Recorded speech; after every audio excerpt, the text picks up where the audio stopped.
கிறிஸ்துவுக்குள் பிரியமான சகோதர சகோதரிகளே, இயேசு கிறிஸ்துவின் இனிதான நாமத்தில் நான் உங்களை வாழ்த்தி வரவேற்கிறேன். ஒரு காட்டில் ஒரு நரி இருந்தது. அந்த நரி பசியினால் அங்குமிங்கும் ஆகாரம் கிடைக்காதா என்று சொல்லி தேடிக்கொண்டே இருந்தது. அப்பொழுது ஒரு நாவல் மரத்தை பார்த்தது. நாவல் மரத்தில் நிறைய நாவற்பழங்கள் பெரிது பெரிதாக அழகாக காட்சியளித்தன.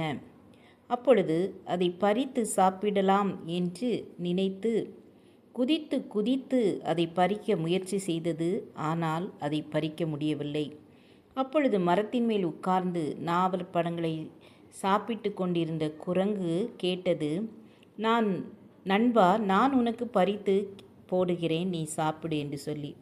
அது யாருடைய உதவியும் எனக்கு தேவையில்லை, நானே பறித்து கொள்கிறேன் என்று சொன்னது. அப்பொழுது அங்கு ஒரு முயல் வந்தது. கீழே நிறைய பழங்கள் விழுந்து கிடக்கிறது, அதை எடுத்து சாப்பிடலாம் வா என்று கூப்பிட்டது. ஆஹா, அதெல்லாம் எனக்கு வேண்டாம், கீழே உள்ளதை நீ சாப்பிடு, எனக்கு அது தேவையில்லை, நான் எப்படியாவது பறித்து தான் சாப்பிடுவேன் என்று சொல்லி குதித்தது.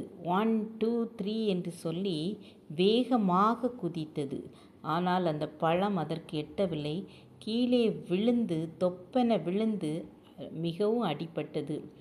ஐயோ, எனக்கு உடம்பெல்லாம் வலிக்கிறதே என்று சொல்லி வேதனையோடு எழும்பும்போது முயல் திரும்பவும் சொன்னது, நிறைய பழங்கள் காற்றில் கீழே கொட்டி இருக்கின்றன என்று சொல்லி அது ஓடி போய் சாப்பிட ஆரம்பித்ததாம்.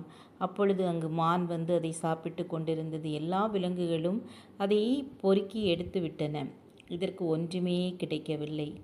என்னுடைய பேராசையினால்தான் எனக்கு இது கிடைக்கவில்லை, எனக்கு உதவி செய்ய வந்தவர்களை நான் தடுத்து விட்டேன் என்று சொல்லி நான் ஞானமாய் நடந்து கொள்ளவில்லை. நான் எல்லாருடைய உதவியையும் புறம்பே தள்ளினேன், அதனால்தான் எனக்கு எதுவும் கிடைக்கவில்லை என்று சொல்லி வேதனைப்பட்டதாம்.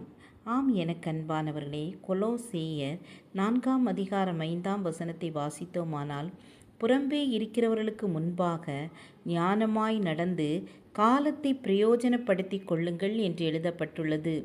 ஞானமாய் நடந்து ஒரு உதவியை செய்கிறேன் என்று சொல்லும்போது நாம் அந்த உதவியை பெற்றுக்கொள்ள வேண்டும்.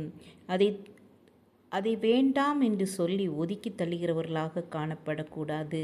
கிடைக்கிற நேரத்தில் அந்த உதவியை பெற்று ஞானமாய் நடந்து காலத்தை பிரயோஜனப்படுத்தி கொள்ள வேண்டும். காலம் கடந்த பின்பு அது நமக்கு கிடைப்பதில்லை. அதனால் நாம் காலத்தை பிரயோஜனப்படுத்தி கொள்ள வேண்டும். இந்த கடைசி காலத்தில் நாம் வாழ்ந்து கொண்டிருக்கிறோம். அநேக பாவங்கள் நம்மை சுற்றி இருக்கிறது.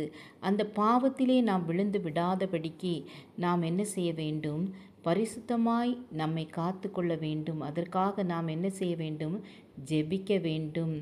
தேவனிடத்தில் நம்மை ஒப்பு கொடுத்து ஒவ்வொரு நாளும் காலையிலும் தேவனிடத்தில் நம்மை ஒப்பு கொடுத்து ஜெபித்து நம்மை பரிசுத்தமாய் காத்து கொள்ள வேண்டும்.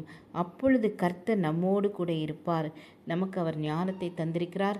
ஞானமாய் நடந்து கொள்ள கர்த்தர் கிருபை செய்வார். ஜெபம் செய்வோம். கிருபையும் இரக்கம் நிறைந்த கர்த்தாவே, நாங்கள் புறம்பே இருக்கிறவர்களுக்கு முன்பாக ஞானமாய் நடந்து காலத்தை பிரயோஜனப்படுத்தி கொள்ள எங்கள் ஒவ்வொருவருக்கும் கிருபை தாருங்க. இயேசுவின் நாமத்தில் பிதாவே, ஆமேன் ஆமேன். God bless you.